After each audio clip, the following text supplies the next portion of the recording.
Baiklah teman-teman, selamat malam. Jumpa lagi bersama saya TJ di channel TJ44. Sebelum kita membaca cerita ini, bantu tekan tombol subscribe dan like video ini serta share ke sosial media teman-teman agar saya semangat untuk mengupload cerita-cerita lain selanjutnya. Jika sudah, terima kasih serta saya doakan semoga teman-teman sehat selalu dan diberi rejeki yang berlimpah. Amin. Oke, baiklah kita lanjut untuk membaca cerita ini. Sore itu, aku dan Lilis berjalan-jalan di sekitar desa sambil menikmati indahnya senja di persawahan yang tak jauh dari rumah Lilis. Setelah lelah kami berjalan, kami duduk di rerumputan di pinggir sawah. Tampak begitu indah kulihat pemandangan persawahan dari sini. Terutama pada senja itu, dengan matahari yang hanya tinggal beberapa saat lagi tenggelam di balik gunung salak yang menjadi latar belakang persawahan itu. Dengan cahayanya yang merah keemasan menyinari air sungai yang melingkar di tepi persawahan. Air sungai tampak berkilat bagaikan emas. Serasi dengan pohon-pohon kelapa yang tumbuh di pinggirnya yang menambah keindahan senja itu. Suatu lukisan alam dengan komposisinya yang begitu sempurna. Tak kurelakan momen yang indah itu untuk berlalu begitu saja dari hadapanku, seraya aku keluarkan ponselku dan kuabadikan dengan kamera fotonya.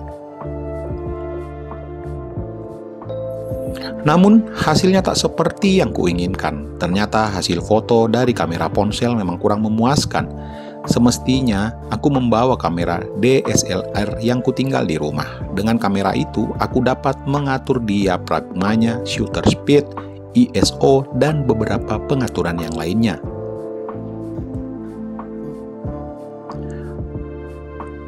Sehingga bisa menghasilkan gambar sesuai dengan keinginanku, terutama efek siluet yang kuinginkan untuk momen sunset seperti ini.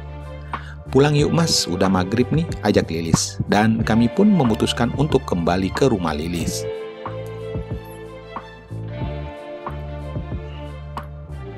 Sepanjang perjalanan yang menyusuri pematang sawah, sekali lagi kami menjumpai petani yang baru pulang bekerja dengan senyumnya yang ramah kepada kami. Kami berhenti beberapa saat untuk kemudian berbincang-bincang dengan Lilis dengan menggunakan bahasa daerah yang tak sepenuhnya ku mengerti. Untuk kemudian kami lanjutkan lagi perjalanan pulang. Hari juga mulai sedikit gelap. Di langit kulihat burung-burung mulai pulang ke sarangnya, seolah melakukan pergantian shift dengan kelelawar yang justru baru keluar dari sarang mereka setelah tidur sepanjang siang hari. Lapat-lapat terdengar suara azan maghrib dari desa sebelah.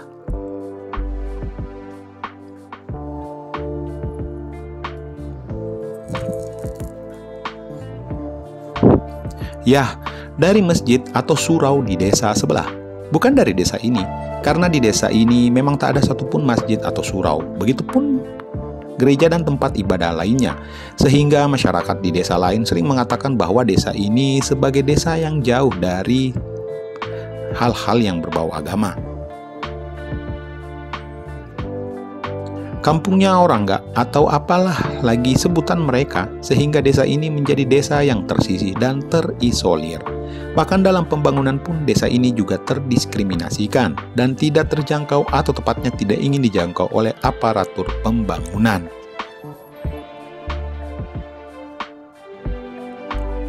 Sebagai contoh adalah jalan. Sewaktu dari Jakarta ke sini, kami melintasi jalan di desa sebelah yang jalannya sudah beraspal.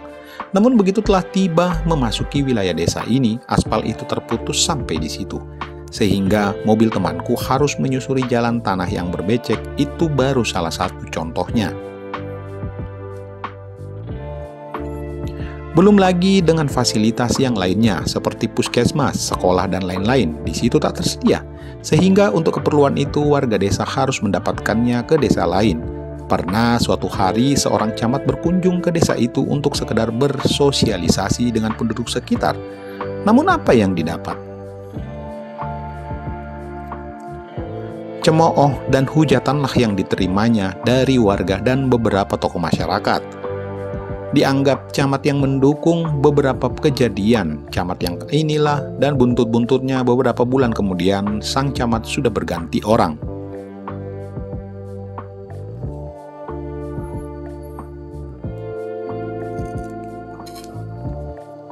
Konon, dituntut mundur oleh warga. Semenjak itu, aparat birokrasi seolah enggan untuk menjamah desa itu. Dan desa itu mungkin dianggap tak ada dalam tata wilayah daerah. Bukan sekali, dua kali beberapa tokoh agama berusaha untuk mengubah pola hidup mereka, baik dengan pendekatan yang halus maupun pendekatan radikal. Namun, sama sekali tak membawa hasil. Mereka tak bisa merubah apapun dari desa itu. Desa tetap berjalan dengan iramanya sendiri. Irama yang menurut warga mereka benar. Mereka menjalankan hidup mereka sesuai dengan hati dan perasaan mereka.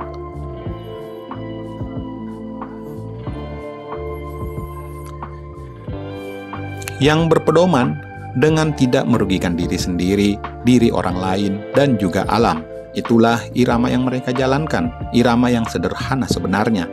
Dengan pola pemikiran di kehidupan mereka yang seperti itu, walaupun tidak tertulis, namun mereka menjalaninya dengan konsisten.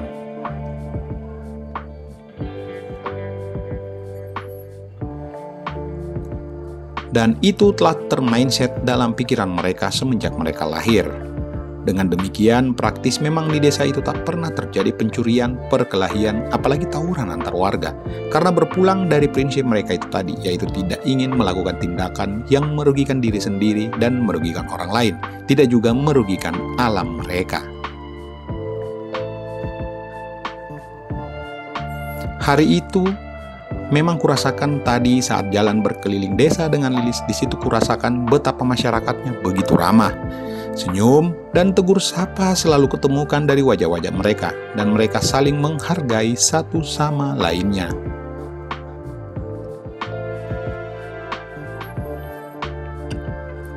Akhirnya kami sampai di rumah juga. Makan malam telah tersedia di balai-balai bambu, tak jauh berbeda menunya dengan siang tadi.